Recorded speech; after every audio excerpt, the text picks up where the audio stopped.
안녕하세요. 한 주간도 평안하셨죠? 네, 오늘 신약반 신학 아카데미 제 9강 시간입니다.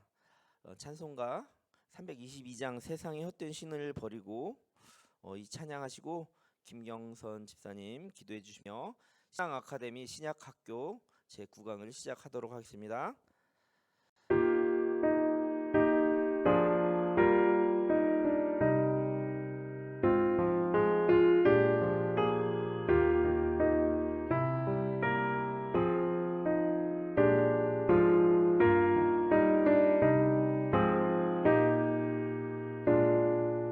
세상의 헛된 신을 세상의 헛된 신을 버리고 하나님 이름 높여 기리세 온 천하 백성 모두 나와서 다 같이 하나님만 섬기세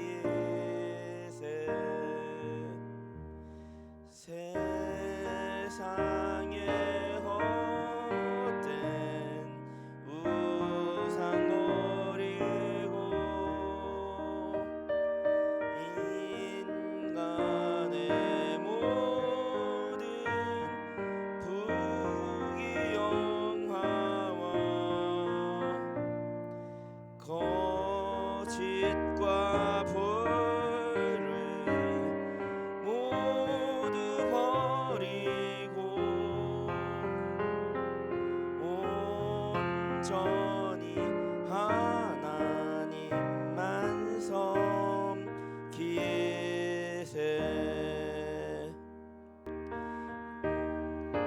백성 서로 헤아려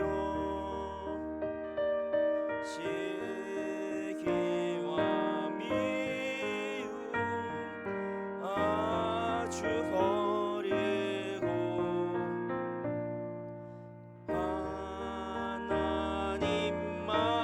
하나님만을 홀로 섬기는 천국을 어서 이뤄 주소서.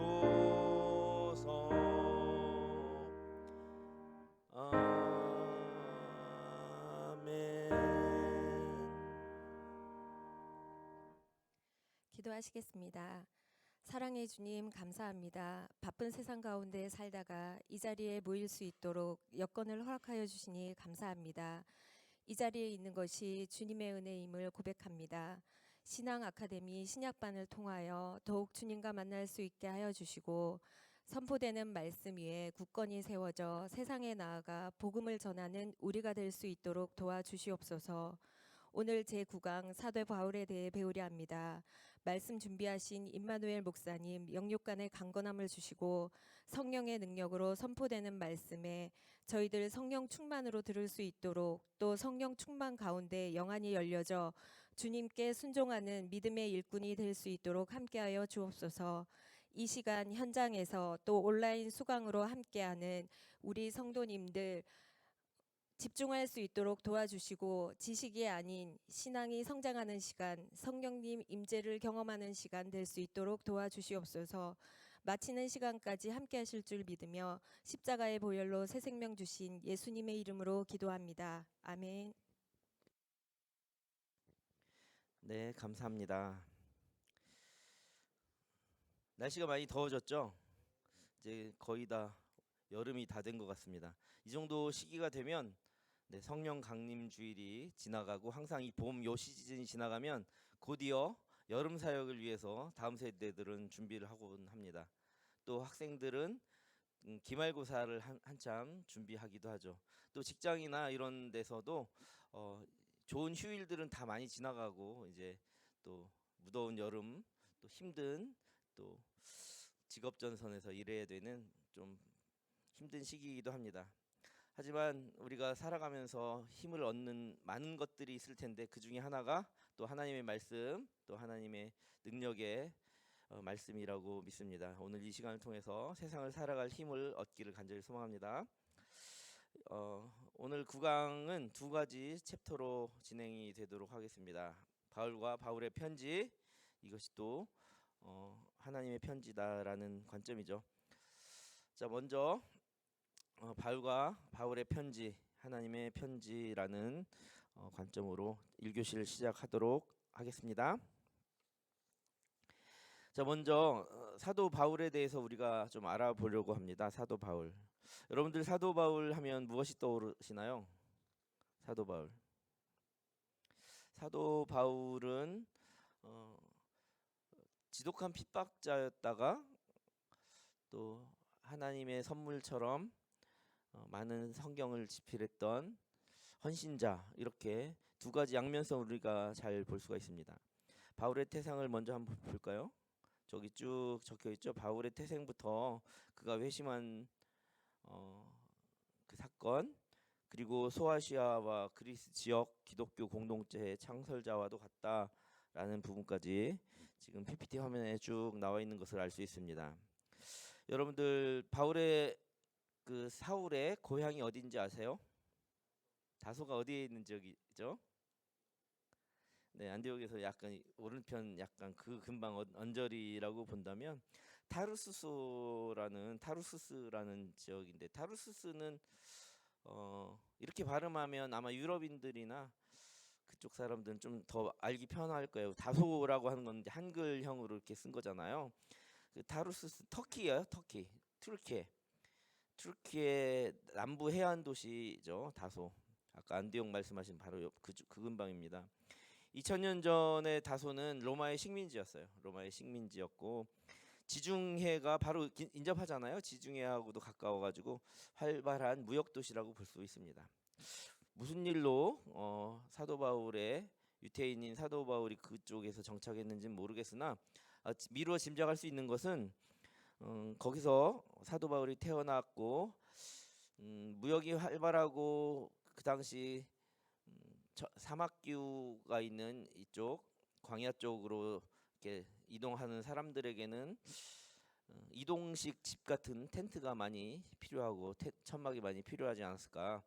그래서 이 아버지 이 가정의 그 가업은 텐트를 만드는 직업이었고 이 가정에서 만들었던 텐트는 굉장히 수요가 많았다고 우리가 예측할 수 있어요. 거기 무역 도시를 왕래하는 많은 사람들이 이 육상을 통해서 육로를 이동할 때는 다시 텐트가 필요하기 때문입니다.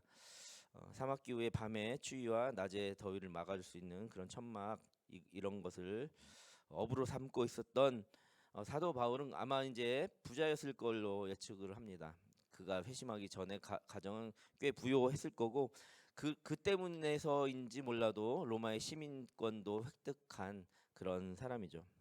당시 로마가 세계의 중심이었다고 본다면 바울은 이 세 가지를 모두 충족하는 특이한 인물입니다. 로마의 문화, 또 그쪽 그 다소 지역이 헬레니즘, 그러니까 헬라 지역이란 말이에요. 그리스 로마보다는 그리스 지역, 그리스 문화권이었죠. 고대 그리스 문화는 헬라라고 생각한다면, 자, 로마의 문화와 헬라의 문화, 그리고 그 사람의 출생이 유태인 중에 유태인이었어요. 그래서 유대교 이 세 가지 문화를 모두 섭렵한 그런 인물 중에 하나였다, 이렇게 볼 수가 있습니다. 당시 1세기 당시에 지중해 문화에서 로마와 헬레니즘과 그리고 유대인의 모든 문화를 섭렵할 수 있고 가장 최적화된, 어쩌면 복음 전달에 가장 최적화된 준비된 인물이라고도 우리는 알 수 있습니다. 그런데 그의 사상은 이런 거예요. 우리나라 사람들도 해외에 나가서 미국 시민권을 획득했어도 한국인의 피를 속이지 못하고 한국인이라 자부하고 부모 중에 한 명만 한국인의 피가 있어도 자신의 뿌리를 찾아서 막 해가지고 우리나라에도 많이 오곤 하고 또 한국의 문화에 대해서 알려하고 거기에 더 심취하려고 하는 이게 일반적인 사람들의 혈통에 대한 어떤 간절함이다고 본다면 이 사도 바울은 어렸을 때부터 사울이었을 때부터 유대교나 유대교리에 굉장히 열심을 다해서 나는 유태인이야라는 그런 생각으로 이방인 지역에서 살아나고 로마 시민이었음에도 불구하고 더 열심히 했어요. 그래서 다소에 있는 다소 대학을 나왔음에도 불구하고 유학을 옵니다. 어디로 유학을 오냐면 로마 시민권이니까 로마로 유학을 갔으면 더 많은 문화들을 할 수도 있었고, 좀 더 밑으로 간다면 이집트에 굉장한 문명의 잔뿌리가 있으니까 이집트 대학을 갈 수도 있었는데 사도 바울은 예루살렘으로 가서 가말리엘 대학, 가말리엘이라는 유명한 학파의 밑에 들어가서 가말리엘 문화생으로 공부를 하게 됩니다. 유학을 그러니까 그러니까 이제 미국 시민권자가 있는 하버드 대학을 졸업하고 서울대나 연대로 이렇게 유학을 온 그런 모양새예요. 네. 그래서 그의 사상은 유대적이고 자신의 삶의 자리는 어디요? 헬라에 위치했으며 신분은 무엇이다? 로마이다. 굉장한 사람입니다. 이렇게 오랜 학식과 견문을 갖춰서 40이 조금 되기 직전 즈음에 엄청나게 유능하고 미래가 촉망받는 그런 청년으로 성장하게 되는 겁니다. 자, 그런데 우리가 이제 한 가지 좀 짚고 넘어가야 할 것이 로마 제국은 십자가형으로 예수를 처형했잖아요. 그 십자가는 굉장히 중형에 해당하는 사람들한테 처하는 형벌이에요. 그런데 로마 시민한테 십자가형을 처했는가? 대부분 그렇지 않았어. 거의 로마 시민은 로마인들을 죽일 때 처형할 때 십자가형에 처하지 않았어요. 굉장히 빠르고 목을 벤다거나 빠르고 이렇게 고통이 덜한 방식으로, 약간은 자신들의 생각하기에 인격적인 방식으로 단두를 하거나 이런 식으로 처형을 했는데 오랜 시간 고통받지 않도록. 근데 이 십자가형은 대부분 누구한테 주는 형이냐? 이방인 로마 시민이 아닌 사람들을, 다른 민족들을 처형할 때 십자가형 아니면 사자밥 이런 식으로 죽였단 말이에요.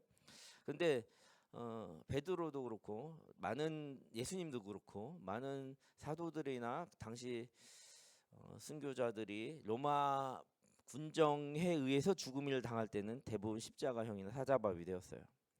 물론 동족에 의한 자해를 받을 땐 돌로 쳐 죽여서 아주 무식하게 이제 스데반의 죽음처럼 그렇게 죽임 당하기도 했지만 로마가 죽일 때는 적어도 십자가형을 안 줬어. 그래서 베드로는 거꾸로 매달리고 막 이렇게 하기까지 했는데 사도 바울은 어떻게 죽었죠?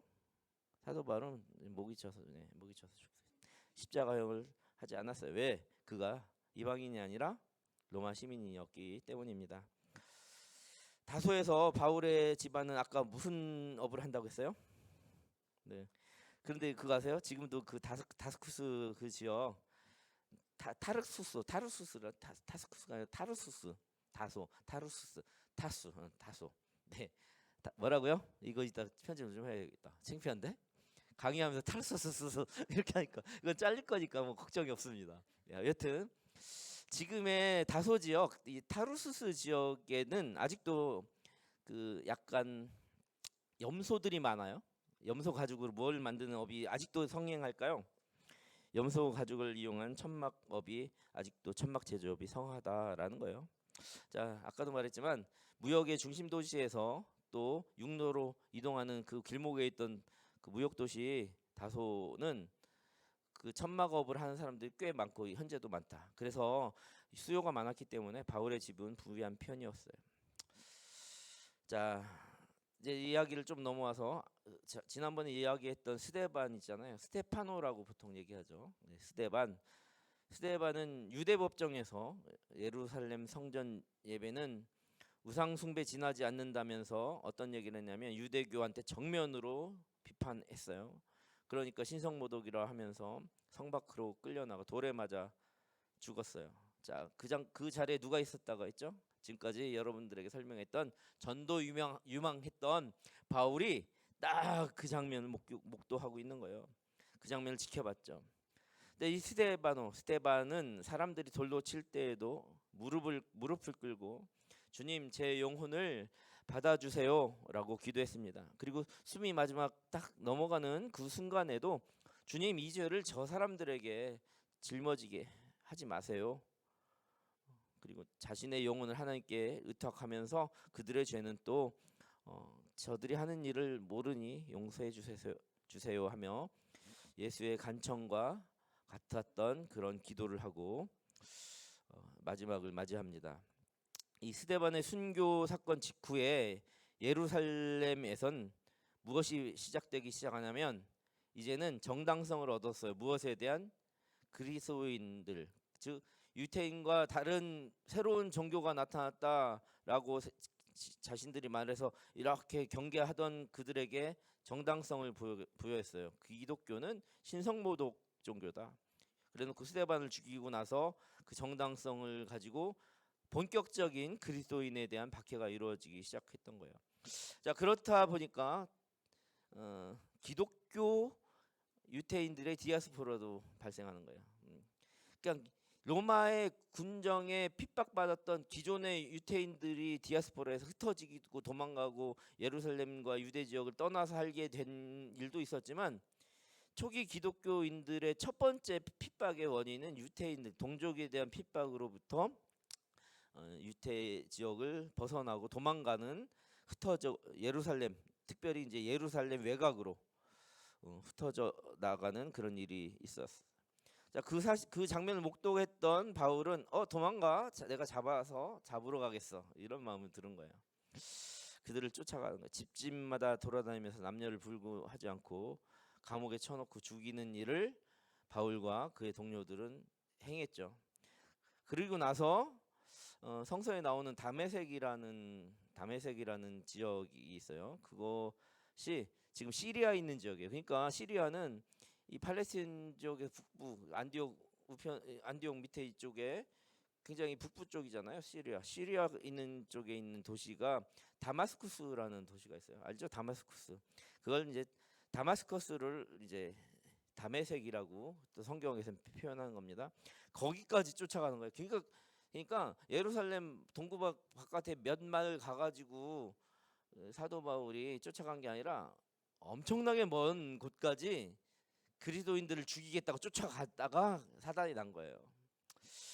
그러니까 이렇게 하는 거죠. 하나님께서 하늘의 음성을 시리아 다마스쿠스 현장에서 사도 바울을 딱 세워놓고 눈을 멀게 하는 겁니다. 사울아, 네가 왜 나를 박해하느냐? 사울은 그 울리는 목소리, 그 음성을 향해서 이렇게 물어보는 겁니다. 당신은 누구십니까? 그러니까 다시 한번 음성이 들리는 거죠. 나는 네가 박해하는 예수다. 그래서 사울은 부활하신 예수님을 거기서 음성으로 만나게 됩니다. 자, 사울의 회심이 이제 거기서 일어나는 겁니다. 하늘의 음성을 들었던 사울은 어떤 현상이 있었다고 했어요? 좀 전에 눈이 멀었죠. 사흘간이나 앞을 못 보고 마치 지옥에 떨어진 모습처럼 죽었다가 3일 만에 다시 태어나는 부활하는 것처럼 사흘 만에 눈이 다시 밝아지며 예수의 부활을 간접 체험하는 겁니다. 자신이 지금까지 구원의 통로라고 믿었고 로마의 시민이자 헬라 지역에 살면서도 유태인의 정체성을 잃지 않으려고 그렇게 열중했던 율법이 와르르 무너지는 순간이었어요. 그러니 눈은 실제로 어두웠지만 마음도 캄캄한 상태죠. 다 무너지는 것 같은 그런 느낌이죠. 그러나 그 암흑을 헤쳐나가서 3일 만에 이렇게 눈이 다시 밝아진 그 바울은 무엇으로 부활했냐면 그리스도인의 핍박자에서 그리스도인으로 다시 태어나게 되는 겁니다. 그의 눈에서 비늘같이 떨어지면서 다시 보게 되었다라고 사도행전 9장 18절에서 말씀하고 있는 거죠.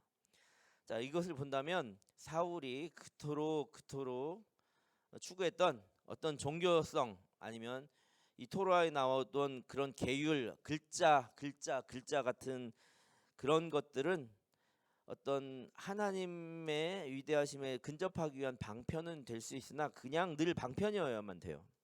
그걸 너무 이렇게 바울처럼 세게 움켜쥐잖아요. 그러면 이것은 이념같이 돼요. 이념은 정말 무서운 게, 이념은 하나님을 앞서려고 할 때가 너무나 많아요.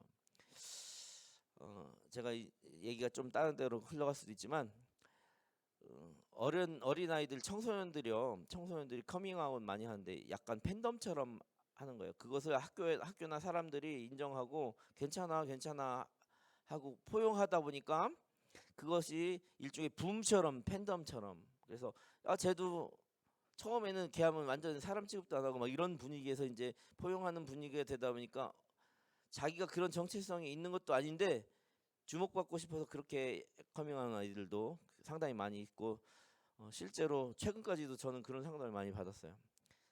학교에서도 그렇고 한 번도 그게 잘못됐다는 얘기를 안 하는 시절을 살다 보니까 그냥 그렇게 됐던 거예요. 그런데 이제 중요한 문제를 왜 내가 이 얘기를 하냐면, 그렇게 한번 애들 앞에서 나는 동성애자라고 이렇게 딱 선언하잖아요. 이게 이념이 돼요. 이게 뭐냐면, 내가 그때 좀 잘못 생각했어. 내가 그때는 철이 없었어. 학교나 이런 데서 잘못했다고 얘기를 안 하다 보니까 되는 줄 알고 그냥 나는 남친이나 여친 사귈 뭐 그게 안 돼서 그냥 남자 좋아하나 여자 좋아하나 이렇게 이성이 아닌 동성애자인가? 라고 생각하게 되고 그냥 그렇게 선언했던 거야 라고 자기에 대한 그 정체성에 대한 회복의 시간을 허용하지 않고요. 오히려 사회나 이런 데서는 괜찮아, 잘한 거야, 앞으로 쭉 죽을 때까지 동성애자로 살아 라고 이렇게 밀어주고 있는 진짜 그루밍, 정말 나쁜 그루밍이 그거거든요. 괜찮아 그거 좋은 거야 라고 해서 얘가 개선할 여지를 안 주고 그걸 이념화 시키는 게 진짜 나쁜 그루밍이에요. 그렇게 해서, 그런데 제가 그 교육을 하고 애들이 진짜 많은 확률이었는데 한 200명 중에 한 3명 정도, 4명 정도 아이들이 나중에 고백하는데 한 번도 이거 회복의 시간이나 그 말을 주워 담을 시간을 안 주고 낙인 찍거나 아니면 계속 그렇게 살아라 하고 세상 자기를 그렇게 몰아가고 있었다는 거예요. 그러니 이게 이념화되면 얼마나 무서운 줄 알아요? 목숨을 걸고 그걸 지키려고 해요. 왜냐하면 그걸 주워 담을 수가 없으니까. 주워 담는 것이 패배자로 낙인 찍으니까. 그러니까 잘못했다고 고백하는 것을 포용할 시간을 줘야 되는데, 포용하고 잘못된 뭐 여러 가지 기회를 줘야 되는데 이념화가 되는 거예요. 그런데 이 사도 바울은 율법을 자기 이념처럼 생각한 거예요. 그래서 그리스도인을 죽이는 거예요. 그런데 잘못했다고 얘기할 수 있는 기회를 하나님께서는 예수님과의 만남을 통해서 주시는 거예요. 그래서 이런 이념화, 자기의 사상이 이념화돼서 종교를 앞서게 되는 것은 위험하다. 그래서요, 우리 교단에서도 그렇고 보수적인 교단뿐만이 아니라 대부분 천주교도 마찬가지고 대부분 동성애가 잘못되었습니다라고 얘기를 하는데도 불구하고 거기에 다니는 많은 대다수 학생이나 교인들조차도 그게 왜 잘못됐어라고 목숨을 걸고 학자들까지 한번 그렇게 내뱉잖아요. 그러면 그것을 목숨을 걸고 설교할 그 시간에 좀 많은 사람들을 구원에 힘쓰고 좀 설교를 하지. 그렇게 막 문화적인 것이나 뭘 총동원해서 자기 인생을 걸고 그것을 막 끝까지 지키려고요. 그렇게 이념은 무서워요. 목사님들도 그런 사람들 꽤 있고요. 정말 느헤미야 무슨 신학원 교수도 그러더라고요. 분명히 자기 발언이나 그 논리의 오류가 분명히 있거든요. 많은 신학자들 그걸 보면 그걸 억지로 때려 맞춘 막 이런 논리가 있는데도 그거를 끝까지 자기는 학자니까 학자의 신념으로 그걸 이겨보려고 이 성경 말씀을 오독하고, 정말 히브리어도 안 배운 것 같아요. 그거 보면 이분은 맥락이라는 말을 이용해서 맥락을 전혀 모르고 있는 것 같은. 자, 이 얘기는 굉장히 중요해요. 왜냐하면 지금도 회심하지 않는 사도 바울이 이 세상에 너무 많다. 자기는 의로운 사람이라 여겼던 사도 바울처럼 끝까지 그 주장과 사상을 굽히지 않는 사람이 너무 많다. 다 예수 만나야 돼요. 예수 만나 죽어봐야 돼요. 자신이 사상이 죽고 자기 이념이 죽고 자기가 생각했던 맞다고 오독하고 성경을 잘못 알고 있었던 사도 바울과 같은 그 자기의 신념이 다 죽어봐야 예수님 만나야 돼요. 제가 볼 땐 예수님 만나지 못해서 그래요. 예수님을 만나지 못해놓고 예수님의 사랑 운운하고 세상이 뭐 그런 사람도 포용해야지 뭐 여러 가지 좋은 말 많이 있어요. 정말 그 말이 다 틀렸다는 건 아닌데요. 그렇게 진짜 한심한 사람들이 많더라고요. 예수님 안 만나서 그래요. 저 했던 애들이 그 교육에 뭐 그냥 내가 이렇게 뭐 이런 거야 이렇게 교육했겠어요? 말씀을 통해서 예수를 만난 거예요. 예수 만나니까 변하는 거라니까요. 예수 만나면 변해요. 사도 바울이 예수를 만나서 회심하게 되는 거예요. 그의 눈에서 비늘 같은 것이 벗겨지는 거예요. 눈에 낀 비늘입니까? 자기가 지금까지 살아왔던 40년 동안 박사학위를 받으면서 꽉 머릿속에 박혀있던 잘못된 생각, 아집, 성경의 오독, 잘못 읽고 잘못 해석하는 그 자만, 그 비늘이 떨어지는 거예요.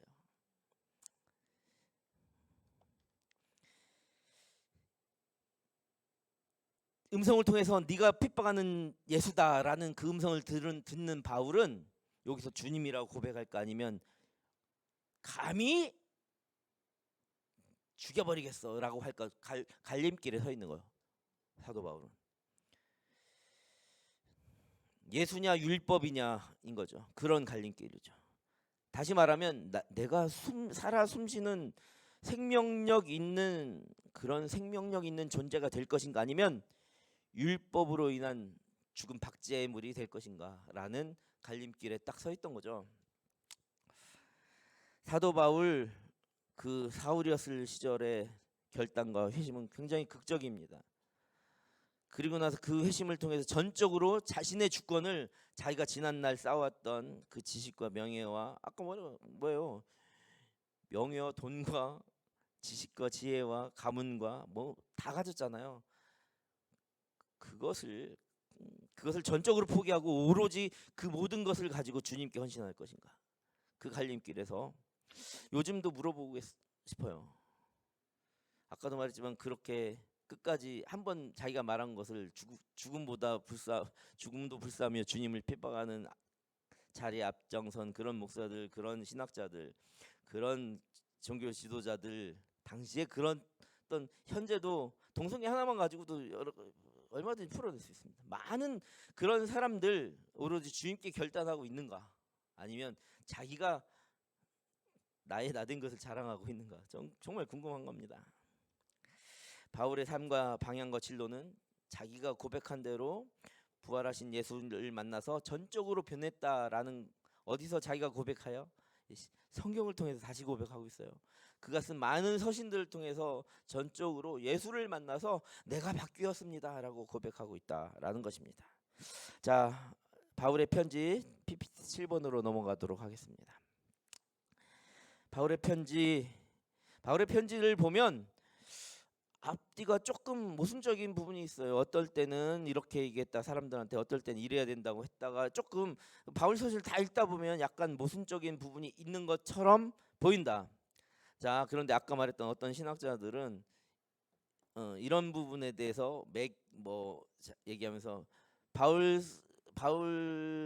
사도의 습관이나 성경에는 오류가 있습니다 이런 식으로 잘났다는 듯이 얘기해요. 모순이 있다는 걸 부각해서 그것이 뭐나 되는 것처럼 얘기해요. 그러나 그거는 진짜 맥을 모르는 거예요.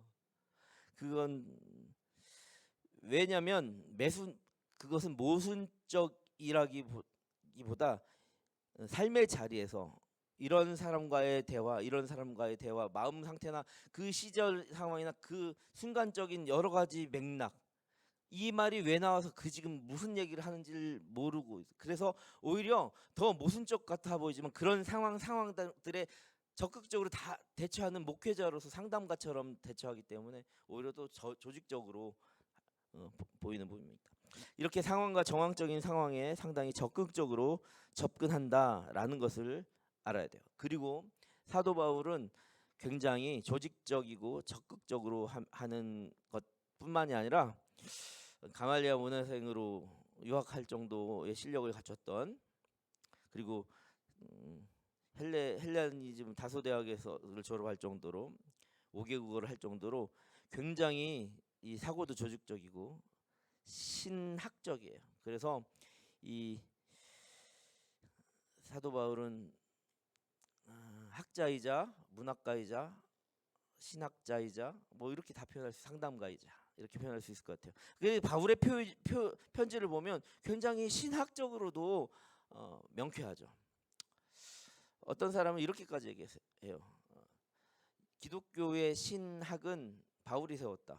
어쩌면 정말 맞죠. 뭐 나중에 뭐 깔뱅만 세웠겠어요? 루터만 세웠겠어요? 아니요. 그 전에 사도 바울이 성경을 집필할 당시에 기독교가 체계적으로 조직화될 수 있게 신학적으로 했죠.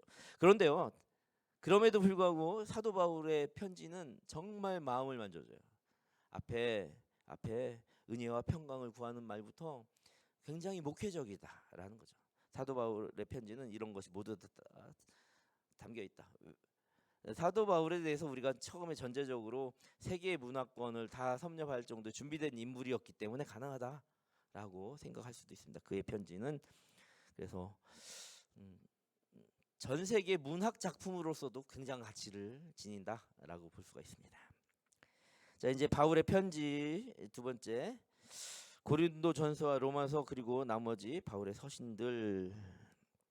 두 번째는 사도들의 서신과 복음서와의 통일성. 먼저 고린도전서와 로마서 그리고 나머지 바울의 서신들 이야기를 조금만 만져볼게요. 바울이 보낸 각각의 서신서 13권의 서신서들이 있는데 각 편지 나름대로 특징이 다 다르고 목표도 있죠. 옥중서신, 뭐 목회서신, 또 일반서신, 많은 그런 서신의 목적과 특징이 있지만 최초의 바울 서신인 고린도전서 그리고 그의 아까 신학적이라고 했는데 신학적인 이신칭의 신앙교리인 로마서의 특성을 보면 그 두 개만 가지고도 나머지 모든 서신서들과 통일됨을 우리가 알 수 있어요.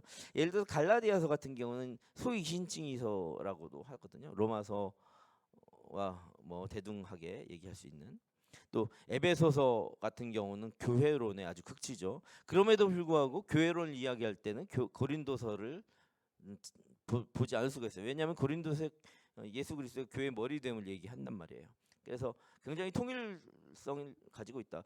이 사도 바울의 서신의 통일성을 보면 모든 서신 가운데 사도 바울은 종교적으로 굉장히 열정적이다. 조금 전에 했던 그 전 챕터를 다시 한번 리마인드 해볼게요. 그리고 바울은 목회 서신이었기 때문에 일상과 근접하단 말이에요. 일상 가운데 목회를 하는 거니까요. 일상 가운데서도 하나님의 임재와 소명에 대한 깨달음을 항상 그렇게 정리하며 마무리하고 있다. 바울 서신을 보면 그렇다. 그리고 아까도 말했던 것처럼 바울은 신학자로 평할 수 있습니다. 삶의 가장 흔한 모습까지 죄와 은혜 안에서, 자, 신학이라는 건 뭐냐면 신의 학문이잖아요. 신을 알아가는 학문이잖아요. 그러니까 이 기독교 같은 경우는 구원과 창조와 이 생명, 죄와 은혜, 이 구속사 이런 것을 벗어날 수가 없단 말이에요. 그런데 이 사도 바울의 편지를 보면 아주 작은 것 같지 일상의 문제 하나도 어떻게 해석해내냐면 죄와 은혜, 정말 이것을 위해 우주적으로 일하시는 창조주 하나님, 그분의 계획과 섭리 안에서 우리의 작은 일상도 이루어집니다. 제가 여러분들한테 하나님께서 여러분들에게 아침에 일어나면 또 다른 하루를 선물처럼 주셨습니다 라는 말씀이 성경에 전혀 한자도 없지만 사도 바울의 신학으로 이 말을 유추해내는 거예요. 이게 바로 신학적이라는 거죠. 또한 바울은 목사이며 목회자이다. 그의 사상과 관점은 교회 공동체, 삶의 실천적인 암시뿐만이 아니라 그 안에 속한 개인의 신앙의 자세로 이렇게 펼쳐내고 있어요. 그래서 목사이자 목회자라고 볼 수 있어요. 한 가지 더 얘기하면 사도 바울은 작가예요. 작가.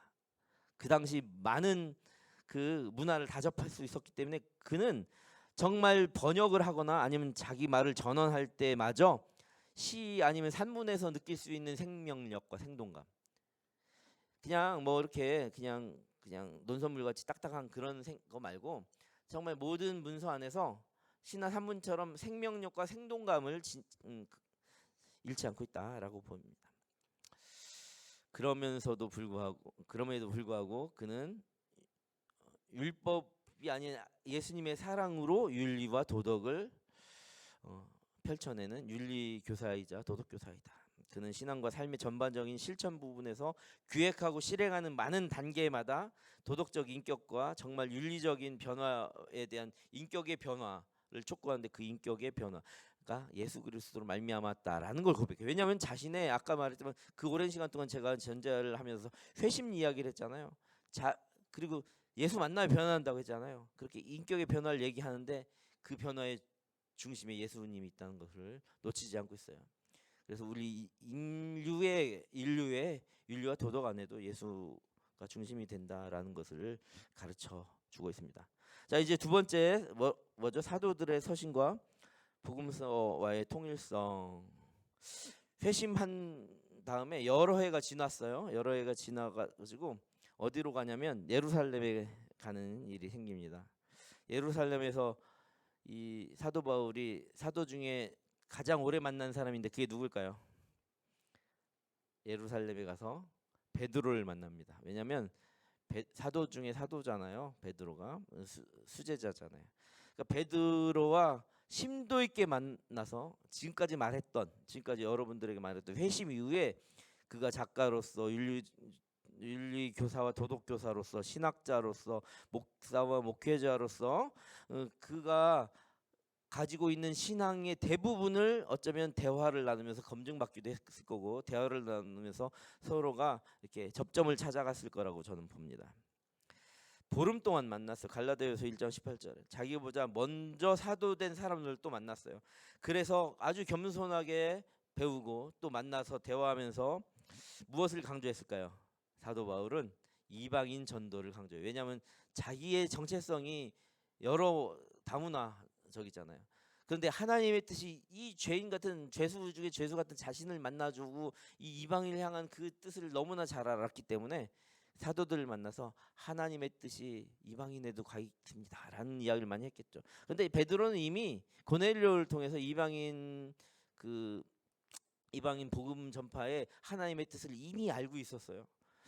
그래서 베드로와 바울은 죽이 잘 맞았을 거다. 주거니 받거니 하면서 그래 이럴 때 이렇게 해야 되는데 이런 문제가 또 유태인들한테 있는데 그건 어떻게 해결할래? 이런 대화를 충분히 나누지 않았을까라고 유추할 수 있죠. 근데 바울 설교의 주요 부분인 몇 가지 역사적인 사실들과 도덕적 가르침을 누가 알려주었다? 베드로가 사실은 더 명쾌하게 잘 정리할 수 있도록 그 만남을 통해서 바울이 궁금해하는 많은 것들을 더 추가적으로 동역자로 알려주게 되는 일이 있었다. 그 일이 있고 나서 이제는 바울은 본격적으로 베드로 사도에게 자신의 모든 것을 검증받았겠다. 이제는 전도 사역과 선교 사역에 힘써야지라고 생각하면서 거기에 자신의 모든 인생 전도와 선교 사역에 헌신하고 있는 모습을 보입니다. 그런데 이 사도들의 서신 그 중에서 특별히 이 사도 바울의 서신에 보면 그 일을 위해서 많은 인내가 필요하다라고 데살로니가 후서에는 이야기하고 있고 또한 믿는 자들에게 충성이 중요하고 그걸로 무장해야 된다라는 것을 이제 갈라디아서 얘기하고 그 일을 진행함에 있어서 정치적인 어떤 힘에 굴복하지 않으며 하나님의 약속 실현을 위해서 적극적으로 살아야 된다. 그냥 방치하고 무관심하면 살면 안 된다라는 걸 또 고린도 후서에서 이렇게 이야기하고 있습니다. 자, 바울은 자신이 받은 어떤 예수로부터 받은 계시적인 어떤 복음 전달자로 살아가라고 하는 그 부르심의 내용과 베드로가 알려준 것들이 일치하고 있구나라는 사실을 어디서 깨닫는다고요? 베드로를 만난 동안 많은 부분이 일치하고 있구나라는 것에 고무되는 거예요. 그래서 복음서와의 통일성, 복음서는 이제 사도들이 쓰는 걸 주로 복음서라고 표현하는 거예요. 그러다 보니까 또 다른 사도들의 서신 뭐 이런 것들 그러다 보니까 이제 그 사실에 고무된 거죠. 그래서 예루살렘을 떠나서 아까도 말했던 그런 복음 전달자로 살아갑니다.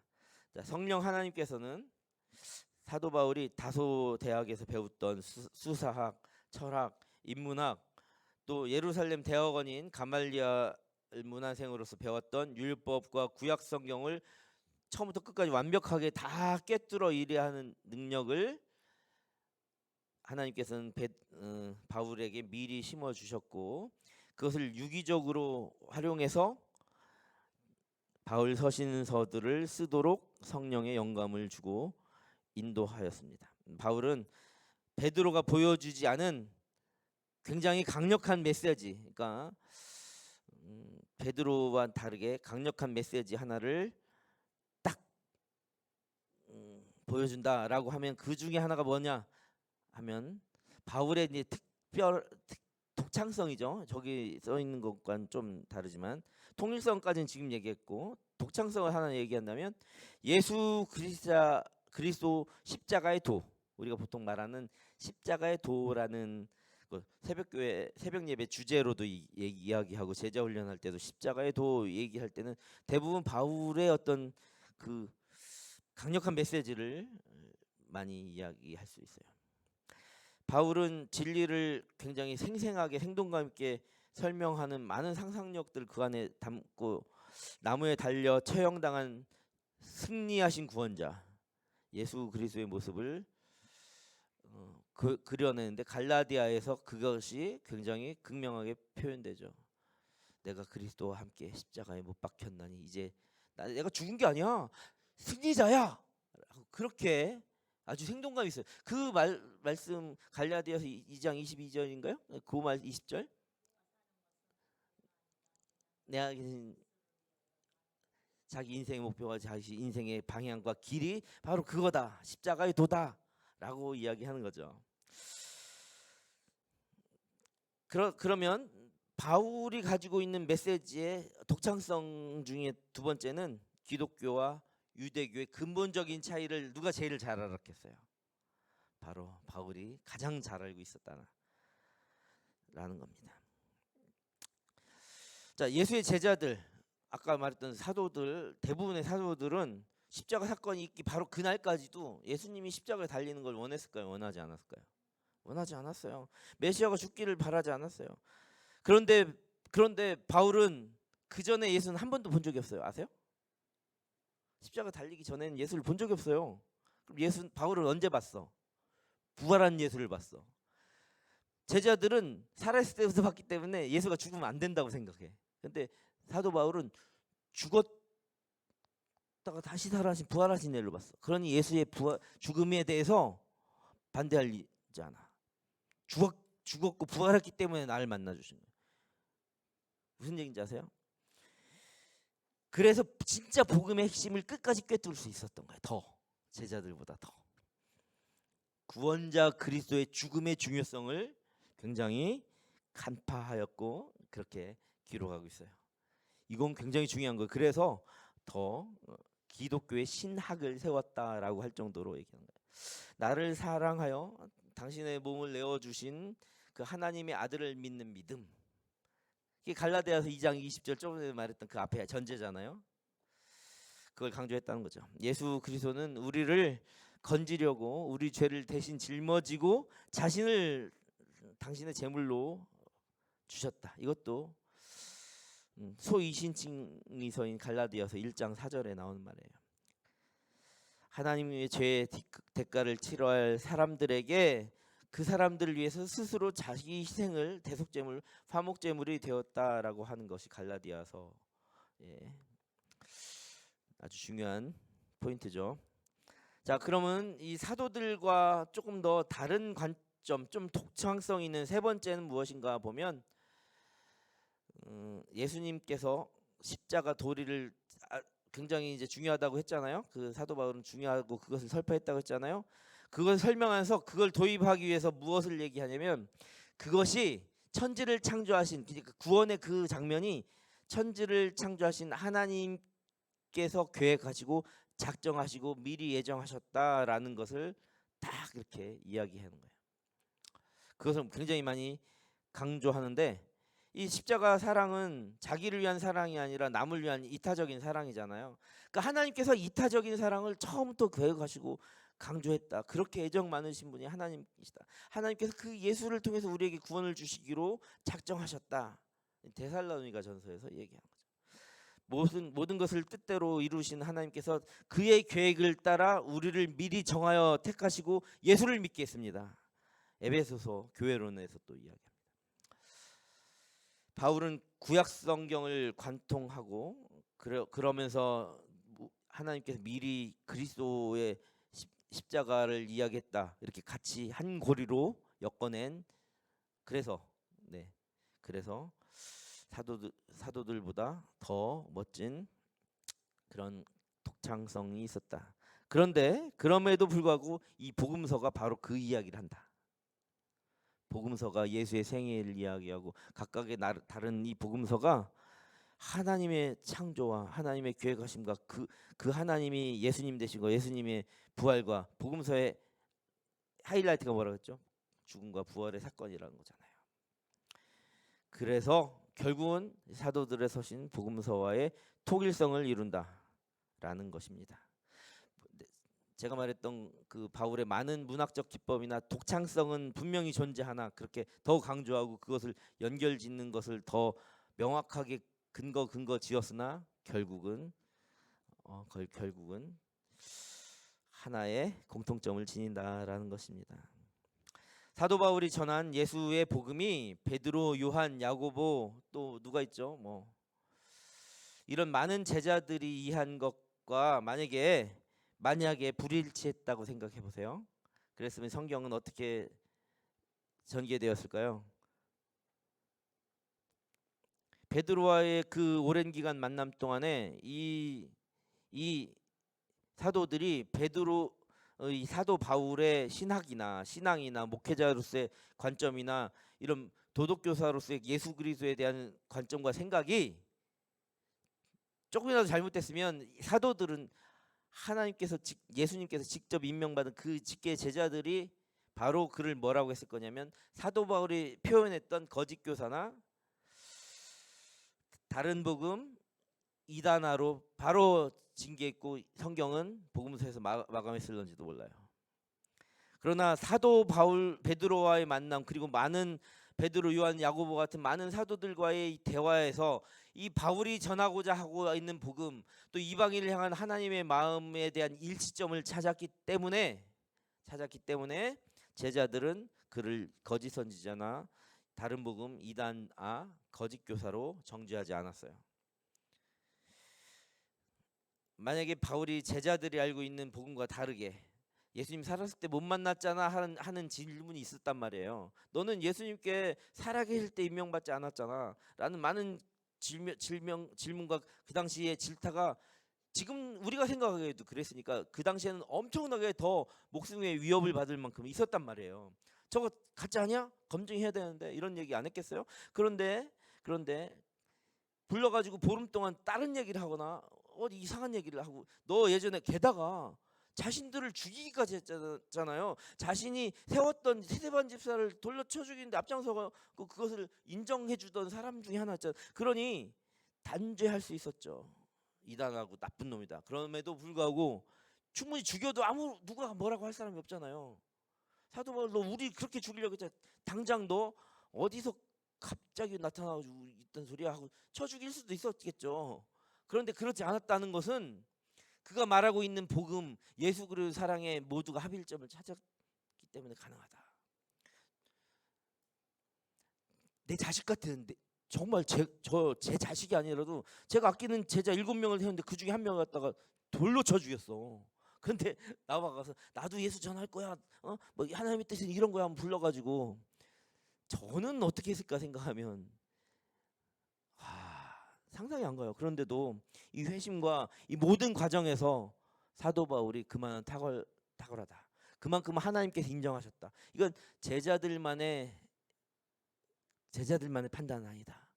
성령 하나된 성령 한 분 머리 되신 예수님의 지도와 사랑과 그게 없었으면 사도 바울은 사도 바울 되지 못했다라는 겁니다. 바울과 베드로가 예루살렘에서 보름 동안 대화를 나눈 결과 바울이 계시를 받아 알게 된 눈이 멀고 회심했던 모든 과정에서 알게 된 예수의 복음이 우리가 처음부터 만났던 예수의 복음과 일치하다. 그리고 예수의 제자들이 듣고 목격하고 이야기하고 복음서를 써내려가며 설교하던 복음과 그리스도의 복음과 전혀 차이가 없다. 불일치하거나 부조화된 내용이 없었다. 그의 문학은 아무리 독창적이고 하나님이 준비하신 것대로 그렇게 펼쳐냈어도 그 본질에 아무런 차이가 없었다라는 것을 신학적으로 1교시 때 이야기했습니다. 이제 한 5분만 쉬고 2교시 적용하는 시간을 갖도록 하겠습니다. 대단히 수고하셨습니다. 들어가지 마시고 언제든 또 궁금하신 거는 톡으로 또 얘기해 주십시오. 자, 잘 쉬셨죠? 오랜 시간 20분이나 쉬었습니다. 저 시계 보니까. 네, 이렇게 쉰 적이 없는데 네, 쉬는 시간 마치고 네, 유익한 시간 되었기를 바랍니다. 2교시 하나님의 편지, 하나님의 편지가 우리에게 무엇을 하는가 했더니 우리를 지도하시고 계셨다. 무엇으로 지도하시나? 먼저 지도하시는 하나님에 대한 것입니다. 신실함, 복음 안에서 신실하다는 것은 무엇인가? 십자가 안에서 연합한다는 것은 무엇인가? 세 번째는 공평함과 긍휼, 네 번째는 주님이 주신 정체성을 유지한다는 것은, 다섯 번째는 사랑, 여섯 번째는 순종에 관련된 겁니다. 이 부분은 신실함부터 해서 화두와 함께 적용, 이렇게 빠른 시간에 진행하도록 하겠습니다. 첫 번째, 신실함, 복음하게 합당하게 행하십시오. 행위가 아닌 믿음으로 의롭게 된다는 사실을 기억하십시오. 제가 이제 소이신칭이서가 어느 서신이라고 했죠? 갈라디아서라고 했죠? 이 갈라디아서 안에서 우리가 조금 더 로마서보다는 조금 더 어렵지 않게 좀 편안하게 이렇게 그 신실함과 복음에 대한 이야기를 생각해 볼 수 있습니다. 그래서 그리스도 안에서만 거룩해질 수 있다는 사실을 기억하십시오. 자, 이건 복음의 진리를 위해서라면 단호하고 꿋꿋하게 이렇게 잘 버텨야 된다. 신실하다는 것은 잘 버티는 거다. 사도 바울은 사역의 일환으로 교회들의 교훈과 권면과 책망의 편지를 썼단 말이에요. 바울은 갈라디아 교회를 책망했기도 했어요. 그럼에 동시에 위선적으로 행동한 사도 베드로를 책망한 사건을 또 이야기합니다. 베드로는 유대인의 신자와 이방인 신자 앞에서 각각 다르게 행동했던 적이 있어요. 그의 위선적인 행동은 사소한 문제가 아니라는 거죠. 그는 이방인의 신자들과 자신을 구분짓는 행동을 함으로써 암암리에 복음의 진리를 조금 이렇게 거스른 면이 있다라는 겁니다. 바울은 베드로가 복음의 진리를 따라 바르게 행동하지 않는 것 때문에 그를 책망하고 있습니다. 바울은 구원이 오직 그리스도를 믿는 믿음에 달려 있다는 사실을 다시 한번 그래서 일깨워 줍니다. 그러면서 갈라디아서는 책망과 함께, 책망이 목적이 바울이 잘못됐다는 것을 가르치려고 하는 게 아니라 왜 인간한테 그런 모습이 있느냐라는 것에 대한 다시 한번 화두를 던져놓고 구원이 오직 그리스도를 믿는 믿음에 달려있다라는 사실을 일깨워주기 위한 것이라고 이 부분을 해석해야 됩니다. 근데 이것을 이제 맥으로 잘못 읽으면 바울이, 아까 목사님이 바울이 같은 견지라고 하더니 바울이 이방인한테 엄청나게 편견을 갖고 있었나 보다, 이렇게 생각하고 이렇게 해석하면 안 돼요. 네. 그것이 아니라 그 다음 이야기가 중요해요. 이렇게 전제를 해놓고 바울은 사도 중에 사도였고 유태인 중에 정말 제자로 택함을 받았기 때문에 조금 그렇게 행동한 부분이 있어. 그러나 있잖아, 그거 그렇게 행동하면 안 돼 라고 오히려 바울에 대한 책망을 하고 나서 구원은 우리의 행위가 아니라 우리를 대신하신 그리스도의 죽으심과 부활에 근거한다라는 사실을 그것이 신실함이다라는 것을 일깨워 주었다라는 거예요. 자, 신실함을 적용해 볼게요. 그리스도와의 연결 한번 읽어보겠습니다. 시작. 베드로는 이방인 신자들과 자신을 구분지음으로써 암암리에 복음의 진리를 거부하는 행동을 했습니다. 바울은 그리스도만이 구원의 원천이시며 믿음만이 구원의 징표임을 일깨워줍니다. 행위가 아닌 우리를 대신하신 그리스도의 죽음만이 구원의 근거입니다. 선교적 적용 같이 한번 읽어볼게요. 시작. 하나님은 우리에게 세상과 타협하지 말고 복음의 진리와 믿음을 고소하라고 말씀하십니다. 아멘. 자, 이제 다음 이제 연합, 십자가 안에서 연합한다는 것은 무엇인가?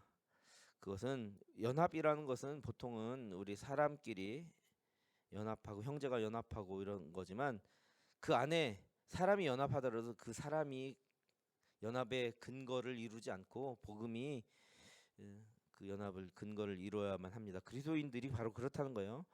아까 복음의 핵심이었던 십자가 사랑에 나타난 하나님의 계획과 그 지혜, 그 하나님의 일하심이 십자가 사랑 안에 드러난다고 했잖아요. 그렇게 우리 그리스도인들은 우리가 그것을 자랑하는 연합체다라는 겁니다.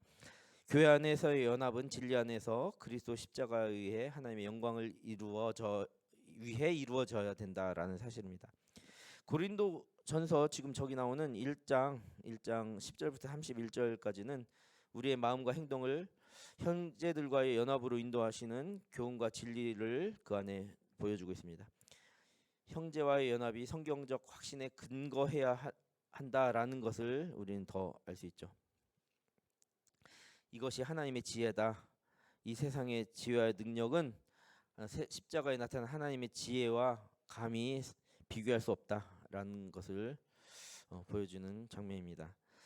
한번 적용해 보겠습니다. 그리스도와의 연결. 바울은 복음이 인간의 기대를 뒤엎고 구원에 관한 여러 가지 자랑도 하지 못하게 했다는 사실을 상기시키면서 고린도 교회의 분열 문제를 다루었습니다. 예수님 안에 지혜와 의와 거룩함과 구속하심이 있습니다. 그러므로 하나님의 백성 가운데에는 이기적인 자랑이나 분열이 있을 수 없습니다. 성경적 적용 같이 한번 읽어보겠습니다. 시작.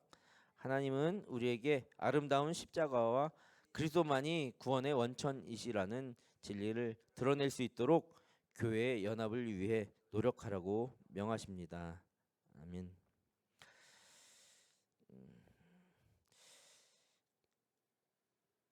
어떤 교회들, 아까 제가 행복 비전 교회 거기 지금 다기정 목사님이 도망가서 사라져 버렸고 거기에 안 좋은 일들이 많이 일어났고, 그런데 정말 사람들이 많이 모여서 행복 세미나 부부 세미나부터 해서 이런 거 많이 했거든요. 그 뭐 부흥회 또 어떤 상담 전인 치료회 뭐 이런 엄청난 이적이 일어나는 것 같았어요. 교회의 본질이, 성령이 충만한 교회의 본질이 어떤 눈으로 보이는 그런 어떤 표징들이나 그런 사역들이나 그런 걸까요? 아니면 예수 그리스도의 구원의 복음의 핵심 진술을 많은 사람들이 잘 간직하고 그 복음 전달하는 게 목적일까요? 많은 교회들이 여러 가지 사역이 나쁘다는 게 아니라 여러 가지 사역을 통해 무엇을 추구하는가를 봐야 돼요. 그걸 통해 정말 하나님의 자녀로서의 살아가고 회복하고, 그래서 그런 자들이 결국 초대교회 역사처럼 그 복음을 숨길 수 없어서 그렇게 예수의 제자로 살아가게 하느냐, 아니면 뭐 하면 돈을 몇 배로 벌고 뭐 하면 복이 오고 뭐 하면 웃음이 꽃이 피고 그런 가정을 이루고 막, 그러니까 좀 외적인 것에 치중하느냐. 만약에 외적인 것에 치중하는 게 옳다면 다른 많은 이 시대 교회 사람들이 다 거기에만 매달리고 거기 가야지 맞는 거잖아요. 은사 충만하고 막 병고침 매일 일어나고 막 금가루 뿌려지고 막 이런 거에 교회인들이 가야 되잖아요. 정말 그렇게 하면 교회 연합을 이룰 수 있을까? 그렇지 않다는 거예요. 여기 보면 하나님은 우리에게 성경적 적용을 보면 아름다운 십자가와 그리스도만이 구원의 원천이시라는 진리를 드러낼 수 있도록 교회의 연합을 위해 노력하라고 하십니다. 라는 거예요. 교회는 본질적으로 구할 것이 복음입니다. 복음. 십자가 복음. 자, 공평과 긍휼 이야기하겠습니다. 예수 그리스도께서 받으실 영광을 가리지 마십시오. 야고보 이야기입니다. 하나님 나라 관점에서 바라보십시오. 장차 있을 심판을 두려워하십시오. 이게 하나님 앞에 흠없고 의로운 경건에 대한 이야기도 나오는데, 그것은 또 하나님 나라의 관점과도 일치한다라는 것입니다. 그리스도의 자와 법을 따라 그리스도인들은 말하고 행동해야 한다는 거죠. 자, 말만 하면 안 되고 행동하라라는 것은 예수께서 복음서에 나왔던 것과 일치점을 찾는다면 예수께서 복음서에서 은혜의 해를 선포하실 때 어땠어요? 가난한 자, 억눌린 자, 고아와 과부를 위해 하나님 은혜의 해를 선포하고 그들을 구원의 길로 이렇게 세우는 것에 나의 공생의 사역에 하나님께서 보내심의 이유가 있다라고 선언하셨잖아요. 그런데 그들을 위해 말로만 하고 행동하지 않으면 하나님의 심판을 두려워할 줄 알아야 된다. 하나님 나라의 관점에서 이 세상을 바라봐야 된다라는 것을 볼 수 있습니다. 적용 한번 해보겠습니다. 초대교회가 차별하는 모습을 보이자 야고보는 신자들에게 하나님의 긍휼과 심판의 측면에서 그들의 정체성을 상기시켰습니다. 우리가 예수 그리스도에 대한 믿음을 보여줄 수 있는 방법은 왕의 법을 지키며 심판을 넘어선 긍휼을 선포하는 것입니다. 이 긍휼은 우리 대신 돌아가신 예수께서 대속적 죽음에서 가장 잘 드러났습니다. 하나님이 예수 그리스도를 통해 우리에게 긍휼을 베풀어 주셨으므로 우리도 다른 사람들에게 긍휼을 베풀어야 합니다.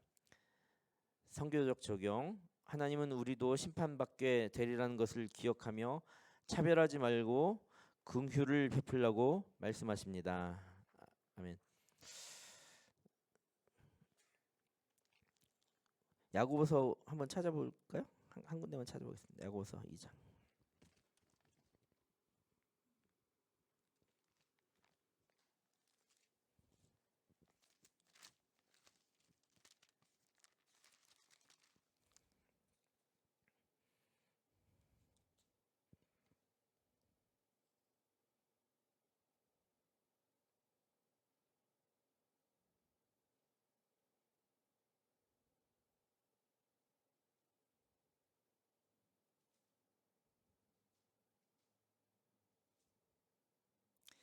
이장 1절 같이 한번 읽어보겠습니다. 시작. 내 형제들아 영광의 주 곧 우리 주 예수 그리스도에 대한 믿음을 너희가 가졌으니 사람을 차별하여 대하지 말라. 금가락지를 끼고 아름다운 옷을 입은 사람은 대접하고 남루한 옷을 입은 사람들이 왔을 때 막 함부로 이렇게 하지 말아라. 이런 얘기를 하시면서 긍휼, 공평과 긍휼에 대한 이야기를 하셨습니다. 정체성 유지에 대해서 이야기해 보도록 하겠습니다. 차별과 정체성 이런 이야기가 좀 나오네요. 베드로전서 2장 1절부터 2장 17절까지의 말씀입니다. 그리스도께서 세우신 교회를 위해 산돌이 되십시오. 교회가 그리스도의 사명을 받았으니 택하신 족속으로 사십시오. 교회는 선행을 베풀도록 부름 받았으니 천국 시민권자로 사십시오. 자, 교회는 예수께서 세우시고 그의 백성들에게 사명을 주신 하나님 나라의 증표이자 그 도구로 사용되어야 됩니다. 자, 우리가 각자가 그리스도의 몸의 일부분이죠. 예수로 교회의 한 부분을 감당하고 있다라는 겁니다. 그것이 우리 인생에서 감당해야 될 정체성이라는 거예요. 그의 영광을 위해 부름 받았고 그의 영광을 위해 새로운 목적도 부여받는다. 그것이 우리의 정체성이다. 정체성을 유지하면 이 초대교회 성도들의 모습을 우리가 생각하면서 그리스도와의 연결을 해볼 수 있을 것 같습니다. 한번 읽어볼게요. 그리스도와의 연결 시작. 초대교회 성도들은 그리스도를 믿는다는 이유로 박해를 받고 고난을 당했습니다. 베드로는 하나님의 백성이라는 정체성을 그들에게 상기시켰습니다. 그들은 그리스도께서 지으시고 사명을 주어 보내신 하나님의 백성입니다. 그리스도인은 우리를 위해 십자가에서 고난당하신 그리스도와 연합했습니다. 그런즉 하나님이 고난을 통해 우리를 자기 아들의 형상으로 만들어 주실 것을 기대할 수 있습니다. 선교적 적용 제가 읽어보겠습니다. 하나님은 우리에게 이 세상의 유익을 위하고 동시에 세상을 위해 세상에 대적하는 전혀 다른 차원의 사람들로 살아가라고 말씀하십니다. 자기의 만족과 유익만을 구하는 것이 아니라 그리스도의 통치 방식과 그리스도의 고난 당하심 그런 모습을 통해서 세상을 위해 이롭게 하는 그런 고차원적인 사람으로 고난도 달게 받으며 감사함으로 살아가라. 그것이 우리 그리스도인의 정체성이다라는 겁니다. 사랑하고 또 그다음에 마지막 파트까지 계속 이어가도록 하겠습니다. 사랑. 세상의 길은 증오로 치닫고 있다. 근데 교회의 길은 사랑이다. 그러니 사랑의 길은 행동으로 보여져야 되지 않겠는가라는 겁니다. 우리는 하나님이 말씀하신 사랑하라 하는 명령을 피할 수 있을 것 같죠? 절대 피할 수 없습니다. 이 명령은 어쩌면 지금 우리가 알고 있는 구약과 신약을 통틀어서 하는 명령일,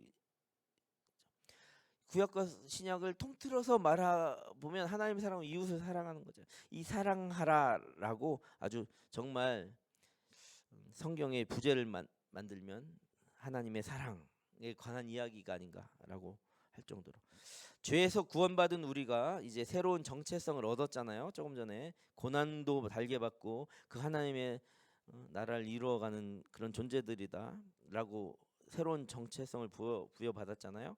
그렇다면 이제 이 사랑의 열매가 구원받은 우리의 삶에 선명하게 보여야 된다.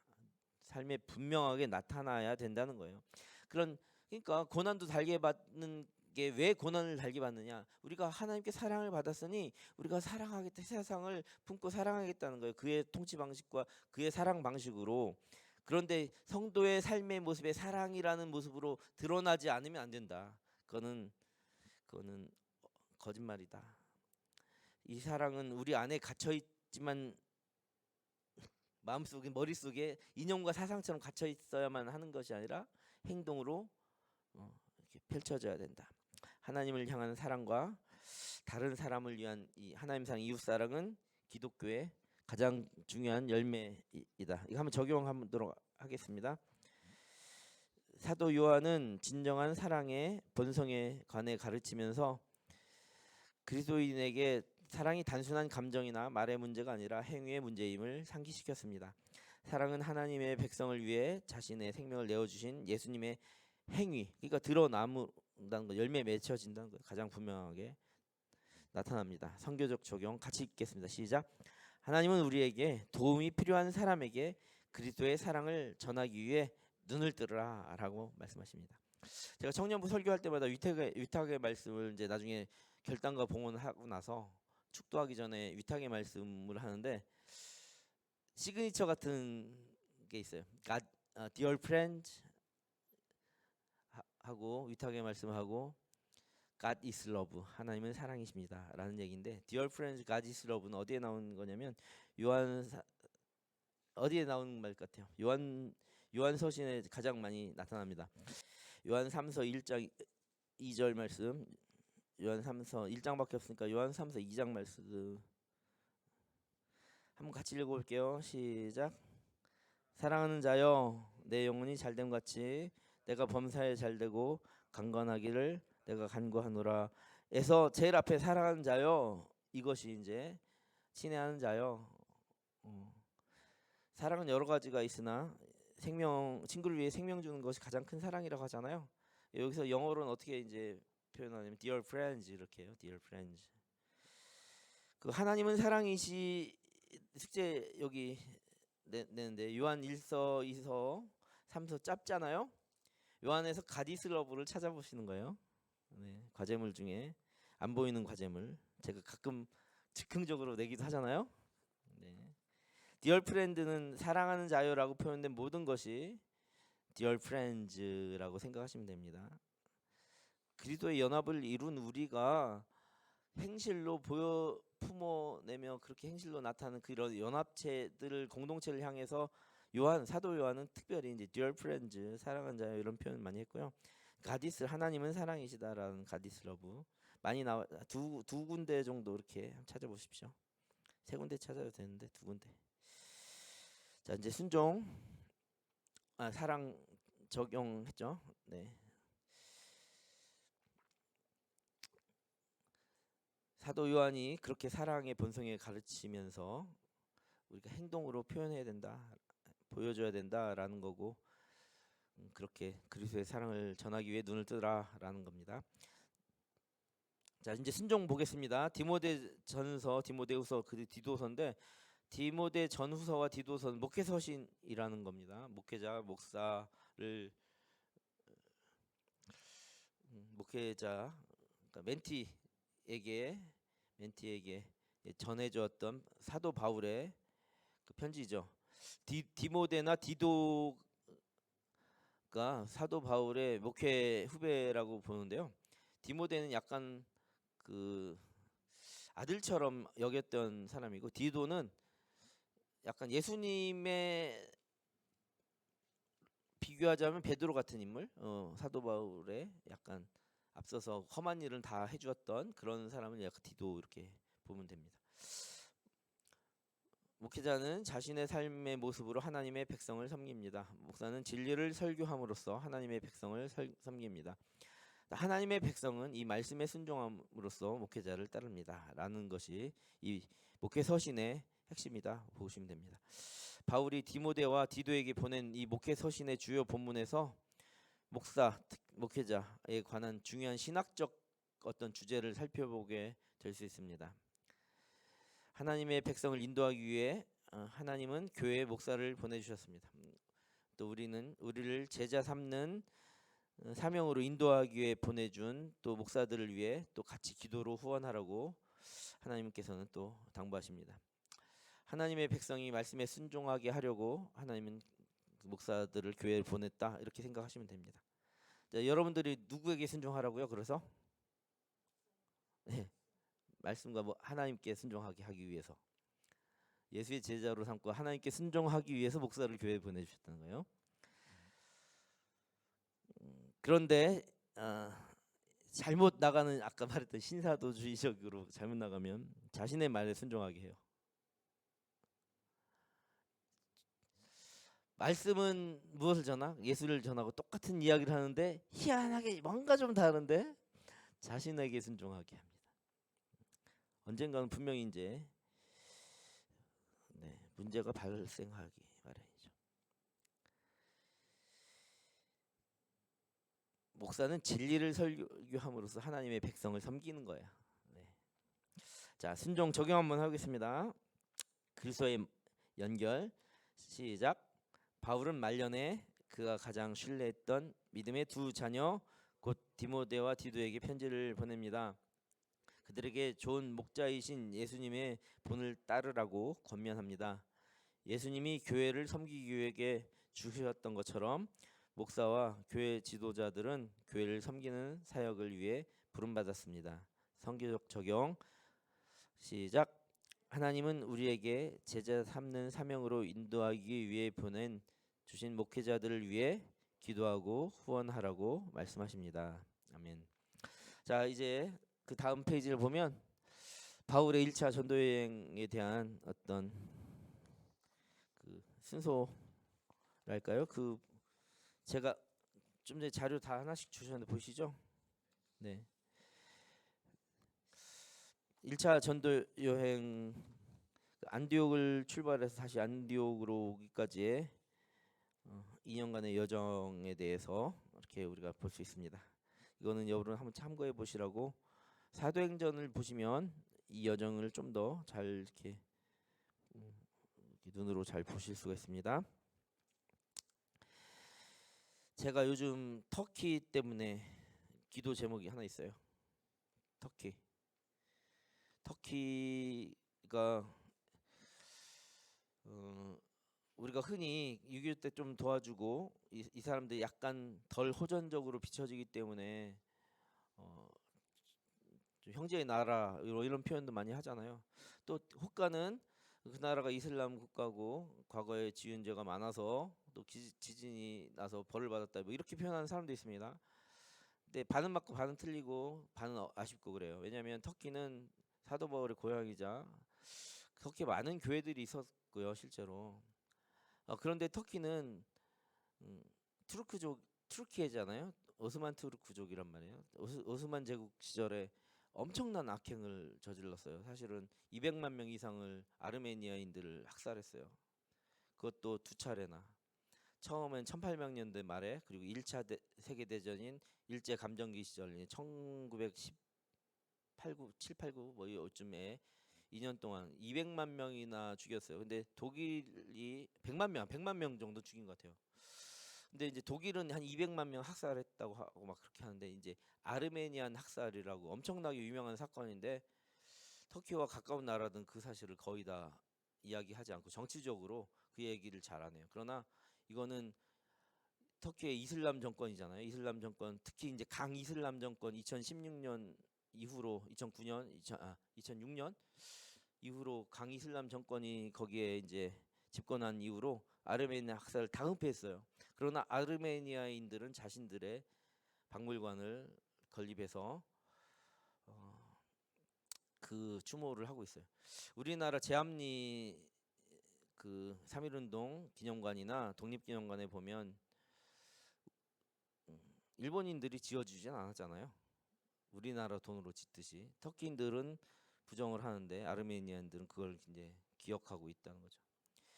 이제 그랬던 것들, 그러니까 터키에 대한 게 기도 제목이 악행이 분명히 있고 아직도 그리스도인들이 거기서 이름 모르게 순교하거나 만약에 희생당하는 경우가 너무 많고, 또 정치적으로나 문화적으로 상당히 많이 교류하고 있고, 또 예전에 또 기독교 성지도 많이 있고, 지금 또 지진이 나서 그 사람들이 또 너무나 죽어가고 있고, 그래서 이제 기도 제목을 이야기하는데, 이제 오늘의 그 주제는 아니지만 지역이 계속 겹치다 보니까 다소 지역도 나오고, 이 1차 여행지면 더베 이런 데가 다 이제 터키 쪽이잖아요. 이제 그러다 보니까 기도 제목이 있습니다.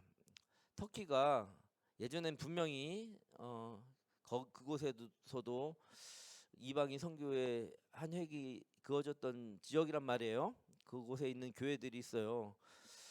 그새 이슬람의 문화나 이런 것이 많이 있긴 하지만, 이번에 이제 지진 사건을 통해서 재건이 될 때 자신들의 과거에 대한 반성도 좀 하고, 재건이 되는 과정에서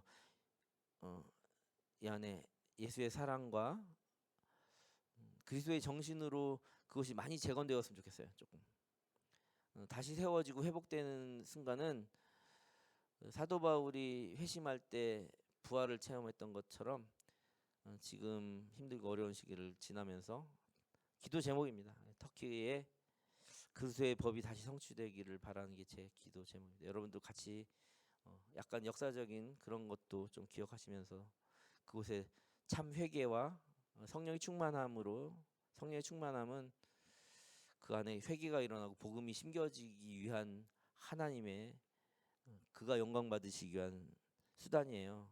인간이 복을 받고 하는 건 부차적인 거예요. 그런 성령의 역사가 일어나기를 바라는 마음으로 같이 기도해 주셨으면 좋겠습니다. 이제 과제물 보겠습니다. 과제물은 그리스도 안에서 주님의 사랑을 나누기 위한 실질적인 친교의 방법은 무엇인가? 친교 봉사 많이 있을 텐데, 주님의 사랑을 나누기 위한 실제적인 친교의 방법은 무엇일까? 뭐 여러 가지 있겠지만 초대교회 역사에서 뭐 많이 해답은 있습니다. 근데 제가 이제 답을 말씀드리면서도 구체적으로는 여러분들이 쓰라고 하는 거는, 필요에 따라 친교와 봉사와 교제하는 거에 내가 쓸모없는 것을 주는 게 아니라 상대방이 필요한 것을 나누어 줬단 말이에요. 네. 위로가 필요한 자리에서 너무 이렇게 분위기 파악 못하게 되는 것도 오히려 실례일 수 있겠죠. 그러니까 이제 어떤 것이 그에게 필요한가? 진짜 밥숟가락 하나가 필요한가? 식량이 필요한가? 의복이 필요한가? 무엇이 필요한가? 실제적인 친교의 방법은 한번 구상해 보는 겁니다. 생각해 보는 거니까 막 숙제처럼 막 많이 쓰려고 노력 안 해도 됩니다. 이번 목사와 교회 지도자들을 격려할 수 있는 구체적인 방법들은 무엇이 있을까? 여기 혹시 돈 봉투 뭐 이런 거 쓰면 안 됩니다. 큰일 납니다. 그럼 제가 지금까지 이거 뭐 하려고 이거 하는지 모릅니다. 자, 이제 백성을 섬기는 일에 부름받은 게 목사하고, 그 말씀에 순종하게 하려고 목사를 보냈는데 섬기는 사역을 하는 자들을 위해 기도하고 헌신하고 좀 후원해 주라는 거잖아요. 이거를 이제 물질적인 것으로 이렇게 잘못 오해해서 쓰면 큰일 나는 거고요. 그거 뭐 있으면 써오지 마시고 머릿속으로 생각만 하시고 쓰는 거는 저는 힌트 하나 주면, 제가 설교하는데 이렇게 청년부 지체가 많이 이렇게 하는데 오늘 말씀을 준비하시는 이런 기도를 많이 해줘요. 항상 고마워요. 근데 어떤 친구 하나가 목사님의 가정을 평안하게 하시고 자녀들에게 복 주세요, 뭐 이렇게 구체적으로 하는데 너무 힘이 나더라고. 진짜 내가 우리 딸을 위해서 기도해 주세요, 우리 집안을 위해서, 우리 사모를 위해서 기도해 주세요, 이런 얘기 잘 못한단 말이에요. 그런데 말씀을 준비한 거 당연히 한데, 그리고 오늘 말씀을 전할 때 힘을 내게 해달라, 이 얘기가 약간 구체적으로 조금 이렇게 감동이었어요. 매번 감동이지만 그 구체적인 거 기도할 때도 힘이 난다라는 거예요. 한 가지 더 얘기하면, 오늘 구역 예배, 구역 모임에 찬양인도 조이엘 찬양팀하고 제가 이제 같이 찬양을 인도하거든요. 그 찬양 마지막에 찬양 가사 중에 하나님의 선물, 너는 하나님의 선물, 너는 하나님의 선물, 이런 이야기가 찬양이 있었어요. 그러면서 담임 목사님 이제 한 줄 묵상하러 이렇게 초대하고 내려가는데, 그 타이밍에 하나님께 우리에게 선물처럼 주신 목사님이 또 은혜의 말씀으로 한 줄 묵상하실 때 많은 은혜 받으시고 박수로 맞이해 주세요, 이렇게 딱 하는데, 저는 이제 가사에 나오고 그걸 적용하기 위해서 말씀을 선포하듯이 약간 적용하고 이렇게 선언한 건데, 담임 목사님은 찡긋했다고 나오시면서 얘기하는데 힘을 얻는 게 바로 이런 게 구체적인 방법이죠. 네, 100원짜리가 아니라 네, 1억짜리 말 같은 거죠. 네, 세 번째, 그리스도 안에서 칭찬받고 자랑할 수 있는 것은, 여러분들 뭐 잘해요? 뭐 잘했어요? 잘하시는 게 뭡니까? 뭘 칭찬받고 싶습니까? 생각해보고 또 많이 또 연구해 보십시오. 하나님께서 내 삶에 주신 것들에 감사하며 그 마음을 공동체와 나누기 위한 감사의 서신을 작성해 보시오. 여기 감사의 서신이라고 했는데요, 이 서신서 이렇게 쭉 하다가 했기 때문에, 근데 여러분들 뭐 고린도전서 1장 2장 이렇게 쭉 써오라는 게 아니고요. 감사의 기도 아니면 감사의 편지처럼 한 줄 에서 10줄 이 정도 미만으로, 한 세너 줄, 두 줄 상관없어요. 10줄 미만으로 감사의 편지나 감사의 기도문 정도는 한번 써보자, 이런 겁니다. 이런 거 잘하면 제가 나중에 이제 영성일기나 이런 거 이제 특강할 시간이 되면 이런 거 하면 정말 큐티 하루의 마무리 영성일기 정말 잘할 수 있게 되기도 합니다. 자, 이상으로 9강 전체 다 마쳤습니다. 네, 한 주간도 평안하시고, 그럼 다음 시간에 뵙겠습니다. 네, 사랑하고 축복합니다. 사랑합니다. 감사합니다. 너는 하나님의 사랑, 아름다운 하나님의 사랑.